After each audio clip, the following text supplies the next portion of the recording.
How's it going, everyone? While I was very negative on the PlayStation Showcase, to say the least, there were a few titles that definitely stood out to me and several of you guys, and the one that I've seen repeated over and over again is the brand new Chinese action RPG Phantom Blade Zero coming from developer S-Game. Now, based on the trailer, there's a lot of exciting things about this game, and it had some incredibly slick gameplay and presentation.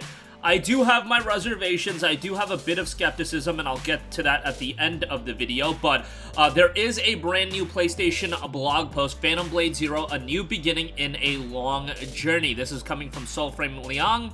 Studio founder reveals the origins and inspirations behind this hack-and-slash RPG. So yes, this is an action RPG that at this point is only announced for the PlayStation 5. I'm uncertain on whether or not this is a part of the China Hero project. I'm led to believe that it is, and it's being directly funded by Sony and PlayStation, and that's why you're seeing just the PlayStation 5 announcement, and it is on PC. But you'll see that often with games like this, and this was not a part of that image that Xbox put out, Microsoft put out on their Twitter account that showcased a bunch of the games that were announced that are also coming to Xbox platforms. So I'm led to believe that Phantom Blade Zero gonna be a PlayStation 5 console exclusive at the very least, or a timed exclusive, and Sony does have direct involvement with the funding, as they have been very much supporting the Chinese gaming market and Chinese developers, especially again with their China Hero project. S-Game, the development studio, is a very low-key studio, but as noted on the PlayStation blog post, it all started with an indie game that I made myself with RPG Maker back in 2010. It was named Rainblood Town of Death. The process of making it was an escape from the difficulties and frustrations life threw at me when I was studying architecture, first in Beijing, then in New Haven. Then I returned to China and founded S-Game to make more games. Rainblood grew into a whole franchise and picked up a new name, Phantom Blade. Most of these games were for smartphones and never released outside of China, but still we've managed to build a fan base of over 20 million. So in terms of what they've done in the past, this is really gonna be their big coming out party. That's why I'm led to believe, again, they have direct funding from Sony, or somebody else is involved with it, and I would imagine it's PlayStation and Sony. Now is the time to make the game that we always wanted to make and present it to the world as a new PlayStation 5 game. Allow me to introduce Phantom Blade Zero, the spiritual rebirth of the original Rainblood. It's massively larger and richer, changing engine from RPG Maker to Unreal Engine 5, but has never changed in its core. So a rebuilding of their first project, but obviously this is completely a much bigger project that they are embarking on. It is noted to be a Kung Fu Punk title. Phantom World, the universe that the game is set in a universe where many kinds of power change. You'll find Chinese Kung Fu, intricate machines reminiscent of steampunk, arts of the occult, and intriguing stuff that doesn't quite fit into any of these categories. A lot of images were posted, and yes, it does look like, from an ambiance standpoint, an atmosphere standpoint, very much a darker tone to the game. I saw a lot of resemblances to a game like Neo, and I remember talking to somebody as we were watching the showcase live, immediately was messaged, this reminds me a lot of Neo, and I have to agree with that, but you know, definitely, as far as stylish gameplay goes, it's got that in spades. In Phantom Blade Zero, you're Soul, an elite assassin serving an elusive but powerful organization known simply as the Order. He was framed for the murder of the Order's patriarch and gravely injured in the manhunt that ensured. A mystic healer managed to save him from death, but makeshift cure only lasts for 66 days. He must find out the mastermind behind it all before his time runs out against powerful foes and inhuman monstrosities. From Louis Cha's Wuxia stories to Bruce Lee's movie, and in Everything Everywhere All at Once and Donnie Yen in John Wick Chapter 4, Kung Fu in pop culture is constantly evolving but always awesome. With Phantom Blade Zero,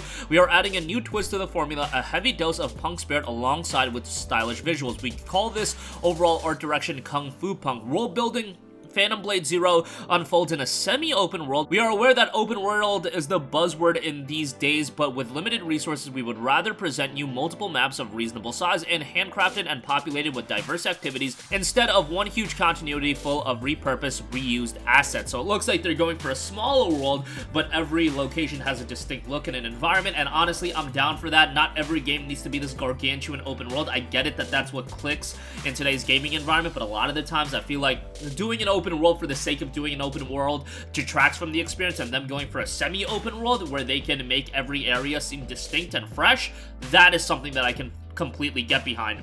Obviously, I mentioned the game having a darker tone and ambiance to it, and they note that the dark, bleak visual style that you'll see a lot in the game is a deliberate decision. A bleak world makes characters with hearts of gold really stand out. Plus, it serves as a reminder to never let your guard down. There are plenty of powerful beings that want to see you dead. They're challenging but abundantly rewarding in the form of weapons, armor, artifacts, skills, among other ways to customize or progress your character.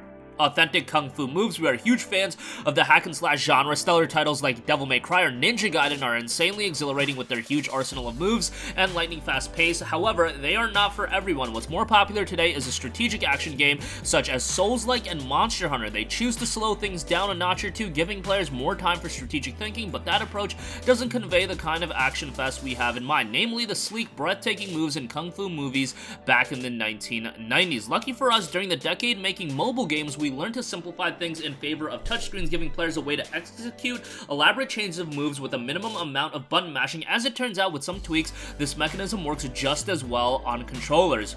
And we're honored to have Mr. Kenji Tanigaki as our action director. Kenji-san is responsible for many mesmerizing fighting scenes in classic kung fu movies. In fact, many of our ideas are inspired by his early works in Phantom Blade Zero. His role is to demonstrate each design move, which is then captured with a camera matrix for the reference of our animation artists. You're reading it right. Combat moves in Phantom Blade Zero have to be made with handcrafted animation because motion capturing can't do it justice.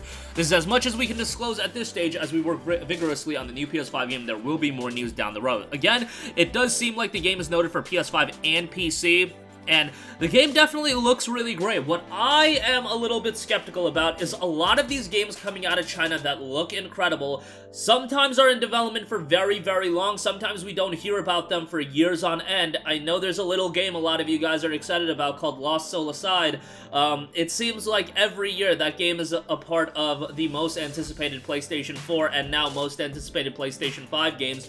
And are we seeing a release for it anytime soon? I don't know. Hopefully we do. There's another little game called Black Myth Wukong. Hopefully that'll be out at some point. It is scheduled for summer of 2024, but that game was announced back in August of 2020. And, you know, summer of 2024 is a long ways away. Who knows if it's going to hit that release window? That's what I've just been constantly seeing out of these games, and my whole thing with the showcase was I did want to see games that are going to be a big part of the PlayStation platform for the next 18 months or so, and I highly, highly doubt that a game like this that's gargantuan is going to be out in the next 18 months. I don't think it's going to be out in 2024. I don't think it's going to be out in 2025.